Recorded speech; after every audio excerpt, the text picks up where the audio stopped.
Hi friends, నేను మీ Sairam.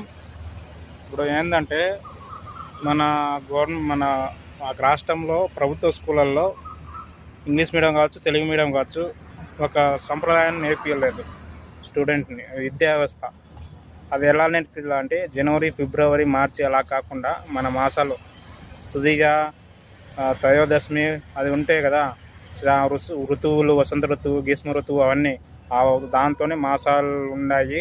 Time table ఉంది, మనకు ఒక క్యాలెండర్ ఉంది అని నేర్పియాలి. హిందూ ధర్మం కావచ్చు ఉంది. మనం చిన్నప్పటి నుంచే అది నేర్పిరు. నేను నేర్చుకోలేబ్బా. అది ఏముండాయి కూడా అసలు నాకు పరిచయం చెప్పలేదు. ఏదో చిన్నప్పుడు పలికిచ్చినారు కానీ వసంత ఋతువు వాడు పలికినాడు కానీ అంతే తప్ప అది ఏముందో అని తెలియదు. ఇప్పటికీ నాకు తెలిసింది. ఓహో, యేసు ప్రభు పుట్టినప్పటి నుంచి శకపురుషు అంటారు కదా, క్రీస్తుపురం, క్రీస్తు శకం.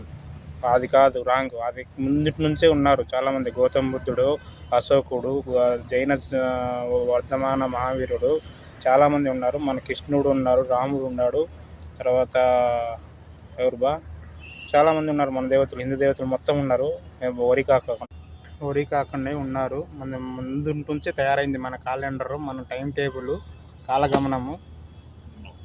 ఇది అనేదే కాదు. ఇది ఎందుకంటే యేసుప్రభు నుంచి ఆల్ వరల్డ్ వైడ్ అది క్యాలెండర్ అనేది పుట్టినట్టు టైం కాలగమనం తెలిసిందన్నట్టు అన్నారు. అప్పుడు మనం ఇవన్నీ యూజ్ చేయలేదు కదా. అందుకే శకపురుషులు వాళ్ళనే నేర్పించేది కాదు. ఆదిశంకరాచార్య ఉన్నాడు,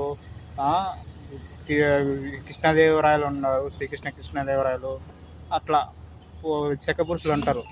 ఒక అదేది విషయాలకి చాలామంది ఉన్నారు ఇట్లా. కాబట్టి స్కూళ్ళల్లో అవి నేర్పియాలి. ఎస్పెషలీ మన వేదాలు, ఉపనిషత్తులు కూడా నేర్పియాలి.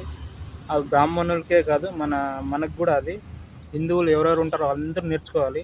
అది ఏముండవు సూక్తులు, అదే ఏమేమో మంత్రాలు, అవన్నీ నేర్పియాలి. విద్యా వ్యవస్థ అనేది అభివృద్ధి కావాలి మన ఇండియా. అట్లా కూడా చాలామంది మారతారు కదా.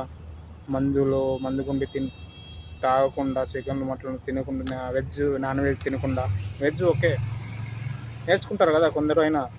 కాబట్టి మన విద్యా వ్యవస్థను మార్చుకుంటూ ముందుకు వెళ్దాం. తర్వాత అదేందో అంటారు సెక్స్ ఎడ్యుకేషన్, అది కూడా నేర్పియాలి చాలామందికి, మన యూత్కి. అది విషయం. జై హింద్.